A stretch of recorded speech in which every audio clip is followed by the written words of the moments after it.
Welcome to राटा concept YouTube channel. आज हम लोग जीआरएसी में जो जर्नीमैन का वैकेंसी आया है उसके बारे में बात करेंगे। जीआरएसी मेनली एक शिप बिल्डिंग कंपनी है और बेली ब्रिज का प्रोडक्शन भी करता है। ये मिनिस्ट्री ऑफ डिफेंस के अंडर में मिनी रत्न कैटेगरी में कैटेगरी 1 में आते हैं। ठीक है, तो इसके लिए यहाँ पर जर्नीमैन का वैकेंसी आया है। तो वो क्या है, उसका जो क्वालिफिकेशन चाहिए वो है आईटीआई। फिर यह ट्रेड में वैकेंसी है और टोटल 52 पोस्ट है। इसके लिए जो ओपनिंग है, मतलब एप्लीकेशन जो फॉर्म फिलअप स्टार्ट हो रहा है 5 जुलाई, मतलब हो चुका 5 जुलाई से फॉर्म फिलअप स्टार्ट हो रहा है और 4 अगस्त तक चलेगा। और ये लगभग 1 महीना है टोटल आपका। टोटल है 1 महीने का लिए है। और कौन कौन सा ट्रेड के लिए यहाँ पर जो वैकेंसी है, वहाँ पर ट्रेड वाइज वैकेंसी है। क्या है जर्नीमैन? ये जर्नीमैन क्या है? जर्नीमैन मतलब जीआरएसी में जो आईटीआई वालों के लिए जो पोस्ट निकलता है, वो उसका जो डेजिग्नेशन मिलता है वो है जर्नीमैन। ठीक है, और ये वेरियस स्टेट के लिए मिलता है तो उसका हिसाब से इसका नाम आता है। ठीक है, जैसे जर्नीमैन क्रेन ऑपरेटर, मतलब ये क्रेन ऑपरेटर ट्रेड के लिए है। क्रेन ऑपरेटर के लिए क्या क्या क्वालिफिकेशन चाहिए? इसमें क्रेन ऑपरेटर का 2 सीट है टोटल। ठीक है, ये आपका जो रिजर्वेशन मतलब कैटेगरी वाइज सीट है। और यहाँ पर क्या रहना चाहिए, क्वालिफिकेशन क्या चाहिए? एजुकेशनल क्वालिफिकेशन आपका 10th, और आपका इलेक्ट्रिशियन ट्रेड में आपका अप्रेंटिस रहना चाहिए और आपका आईटीआई रहना चाहिए। आपका दो अगर दोनों में कोई भी रहेगा तो आप एलिजिबल है। ठीक है, अब क्या है, जर्नीमैन डीजल मैकेनिक्स। डीजल मैकेनिक्स में सेम है, टोटल 5 पोस्ट है। ठीक है, यहाँ पर कैटेगरी वाइज सीट दिया हुआ है। और क्या है, आफ्टर 10th आपको डीजल मैकेनिक्स में आईटीआई रहना चाहिए और अप्रेंटिस ट्रेनिंग रहना चाहिए। ठीक है, सभी के लिए मतलब क्वालिफिकेशन सभी के लिए सेम है, ट्रेड सिर्फ अलग अलग है। ठीक है, और जर्नीमैन जो ड्राइवर मटेरियल हैंडलिंग, ये थोड़ा इसमें जैसे 10th के बाद आपका आईटीआई और अप्रेंटिसशिप ट्रेनिंग रहना चाहिए और आपके पास हेवी व्हीकल का ड्राइविंग लाइसेंस रहना चाहिए। ठीक है, तो ये बहुत लोगों के पास नहीं रहता है, इसलिए इसका देखिए पहला वाला भी एक बैकलॉग सीट ऑलरेडी है। ठीक है, जर्नीमैन क्या है, टोटल यहाँ पर 3 सीट है लेकिन एक बैकलॉग। ठीक है, तो जर्नीमैन इलेक्ट्रॉनिक्स मैकेनिक्स में क्या है, टोटल 5 सीट है। और आपका 10th के बाद अप्रेंटिस या आईटीआई रहना चाहिए। कौन सा ट्रेड में? इलेक्ट्रॉनिक्स मैकेनिक्स ट्रेड में आपका आईटीआई या अप्रेंटिसशिप रहना चाहिए। उसके बाद क्या है, जर्नीमैन इलेक्ट्रिशियन। इलेक्ट्रिशियन में क्या है, इलेक्ट्रिशियन में टोटल 5 पोस्ट है और आपका सेम इलेक्ट्रिशियन ट्रेड में आपका अप्रेंटिसशिप और आईटीआई रहना चाहिए। जर्नीमैन फीटर। फीटर में क्या है, टोटल 10 सीट है और आपको यहाँ पर क्या रहना चाहिए, आफ्टर 10th आपके पास आईटीआई और अप्रेंटिस सर्टिफिकेट ऑफ फीटर में रहना चाहिए। और वेपन्स फीटर में भी रहेगा तब भी चलेगा। और एमएमटीएम क्या है? ये है मैकेनिक्स मशीन टूल मेंटेनेंस। ये भी एक ट्रेड आता है, इसमें अगर आपके पास आईटीआई रहेगा तब भी आप फीटर, जो फीटर का जो जर्नीमैन का पोस्ट है उसके लिए एलिजिबल है। मैकेनिक्स मैकेनिक्स में क्या है, आफ्टर 10th आपका आईटीआई और अप्रेंटिसशिप रहना चाहिए टर्नर में, मशीनिस्ट में। ठीक है, सर ये मशीनिस्ट का था। ठीक है, मशीनिस्ट में और टर्नर में है और ग्राइंडर में। इसमें अगर आपके के पास आईटीआई और ट्रेड अप्रेंटिस है तो आप एलिजिबल है। यहाँ पर 4 सीट है टोटल। जर्नीमैन ये क्या है, मशीन ऑपरेटर। मशीन ऑपरेटर के लिए टोटल आपका 4 सीट है। ठीक है, 4 सीट है। इसमें क्या रहना चाहिए आपके आफ्टर 10th, टोटल मिल राइट मैकेनिक्स और एमएमटीएम ट्रेड में अगर आपके पास आईटीआई और अप्रेंटिसशिप सर्टिफिकेट है तो आप एलिजिबल है। एमएमटीएम मैंने पहले बोला क्या है, मैकेनिक्स मशीन टूल मेंटेनेंस। ये ट्रेड में भी आप एलिजिबल, आपके पास आईटीआई और ट्रेड अप्रेंटिस है तो आप मशीन ऑपरेटर पोस्ट के लिए भी एलिजिबल है। और जर्नीमैन पाइप फिटर में क्या है, टोटल 6 पोस्ट है। और इसमें आफ्टर 10th आपका आईटीआई और अप्रेंटिसशिप सर्टिफिकेट रहना चाहिए, किसमें? पाइप फिटर में रहेगा और प्लम्बिंग ट्रेड में भी रहेगा, तभी आप पाइप फिटर के लिए एलिजिबल है। रिगर। रिगर में क्या है, अगर आपके पास कारपेंटर और रिगर में अप्रेंटिसशिप और आईटीआई कुछ भी एक है तो आप एलिजिबल। स्ट्रक्चरल फिटर में इसका क्वालिफिकेशन क्या है, स्ट्रक्चरल फिटर में आपके पास sheet metal work fitter trade, इसमें अगर आपके पास आईटीआई या अप्रेंटिस है तो आप एलिजिबल है।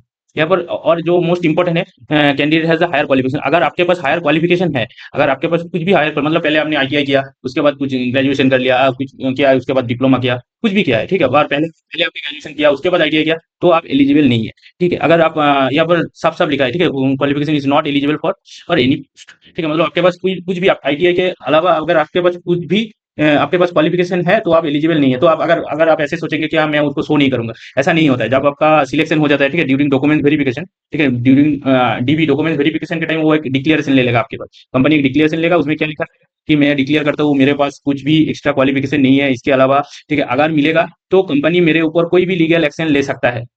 तो वो आपको एक वहां पर एक डिक्लेरेशन में साइन करवा लेगा ऐसा। तो ये बाद में प्रॉब्लम हो सकता है, तो इसलिए आप इसको नहीं, अगर जिसका हायर क्वालिफिकेशन है वो नहीं अप्लाई करे तो अच्छा है। और यहाँ पर क्या है, यहाँ पर ये रिस्पॉन्सिबिलिटी है, ये रिस्पॉन्सिबिलिटी इतना कुछ इंपॉर्टेंट नहीं है। ठीक है, अगर नौकरी मिलेगा तो देखा जाएगा क्या है रिस्पॉन्सिबिलिटी, क्या काम है।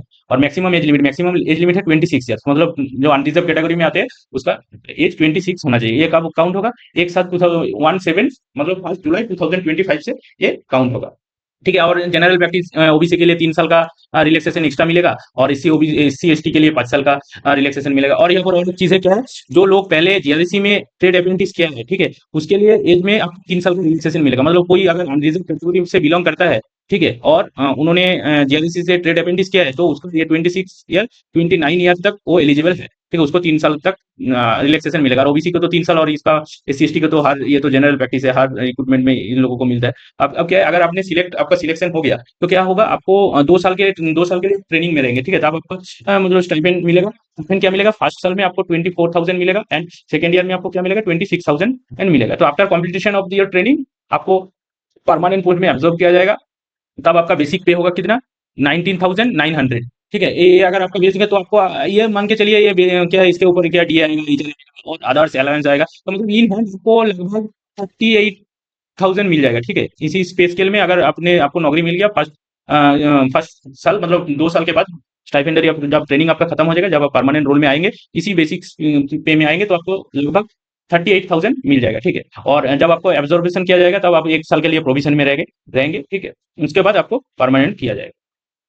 क्या बोल के सिलेक्शन प्रोसीड्योर क्या है, सिलेक्शन प्रोसीड्योर देखिए, रिटन टेस्ट होगा, उसके बाद प्रैक्टिकल टेस्ट होगा। यहाँ पर क्या लिखा है, अगर ज्यादा एप्लीकेशन कर दिया तो उन्होंने मार्क्स के हिसाब से कुछ शॉर्ट लिस्ट है, ये नहीं होता है, ठीक है। ये तो हर एग्जाम नोटिफिकेशन में लिखा है, ये नहीं होता है नॉर्मली, ठीक है। तो क्या है, रिटन टेस्ट होगा, जो लोग फिलअप करके सभी का एडमिट कार्ड आएगा, ठीक है।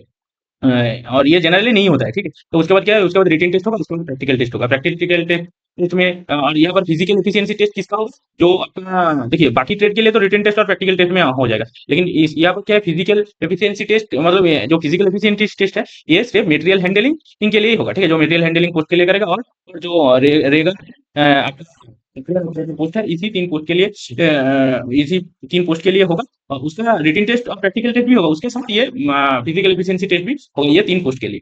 रिटन टेस्ट में क्या होगा, आपका ऑफलाइन एग्जाम होगा, ठीक है। ओएमआर सीट में ऑफलाइन एग्जाम होगा, तो और अगर एग्जामिनेशन कहाँ का होगा, कोलकाता में सीट रहेगा और रांची में रहेगा, ठीक है। हाँ, ये वाला, ये सबसे मोस्ट इंपॉर्टेंट है, ये बहुत सारे लोगों को कंफ्यूजन रहता है, मतलब क्या, एक कैंडिडेट अगर एक से ज्यादा पोस्ट के लिए एलिजिबल है, जैसे वहां पर क्या था, मैकेनिक्स था ना, मैकेनिक्स का बहुत सारे एमएमटीएम करके जो मैकेनिक्स मेशिन टूल मेंटेनेंस, वो 2 पोस्ट के लिए एलिजिबल है। जो मैकेनिक्स था, mechanics का जो लोग आईटीआई किया है और ट्रेड अप्रेंटिस है, वो भी एक से ज्यादा पोस्ट के लिए अप्लाई है, तो क्या है, वो हर पोस्ट के लिए अप्लाई कर सकते हैं, मतलब एक से ज्यादा पोस्ट के लिए अप्लाई कर सकते हैं, ठीक है। और लेकिन अप्लाई आपको अलग अलग ही करना पड़ेगा, मतलब एक से ज्यादा पोस्ट के लिए आप अप्लाई कर सकते हैं, ठीक है। और जो एग्जाम होगा वो एक ही होगा, लेकिन जो मेरिट लिस्ट बनेगा, मान लीजिए आपका आपको 82 मिला, ठीक है, एग्जाम में, और कुछ जो जितना भी वैकेंसी था, कुछ पोस्ट के लिए आपको 82 से कम कट ऑफ गया है, तो उसके लिए आप एलिजिबल है, ठीक है। अगर किसी का 70 गया है और किसी का 80 गया है कट ऑफ, ठीक है, लेकिन आपको मिला है 82, तो आप दोनों पोस्ट के लिए क्वालिफाई करेंगे। आपका जो ट्रेड टेस्ट होगा वो भी, मतलब ऐसा नहीं है कि आप एक के लिए ट्रेड टेस्ट दे पाएंगे और दूसरे के लिए नहीं दे पाएंगे, दोनों के लिए ही आपका ऐसा ट्रेड टेस्ट होगा, आप दोनों के लिए एलिजिबल है। मतलब क्या है, आप एक से ज्यादा पोस्ट के लिए अगर एलिजिबल है तो आप एप्लीकेशन कर सकते हैं, ठीक है। अब अगर दोनों में आपको अच्छा मार्क्स मिला तो आप दोनों में ही प्रैक्टिकल, मतलब प्रैक्टिकल टेस्ट दे सकते हैं, ठीक है। लेकिन अगर अगर मान लीजिए फाइनल सिलेक्शन एक ही में ही होगा, ठीक है, दोनों में नहीं होगा। लेकिन मान लीजिए आपका ये जो 70 मिला था, इसमें आपका सिलेक्शन नहीं हुआ, 80 में हो गया, ठीक है, तो अब हो सकता है ऐसा। तो आप जो भी लोग दोनों पोस्ट के लिए एलिजिबल है, लेकिन पैसा भी दो टाइम देना पड़ेगा, जो अनरिजर्व कैटेगरी से आता है, ठीक है। और जो एस सी है, वो तो अगर एलिजिबल है तो हर पोस्ट के लिए भरना चाहिए, क्योंकि आपको पैसा भी नहीं लगेगा।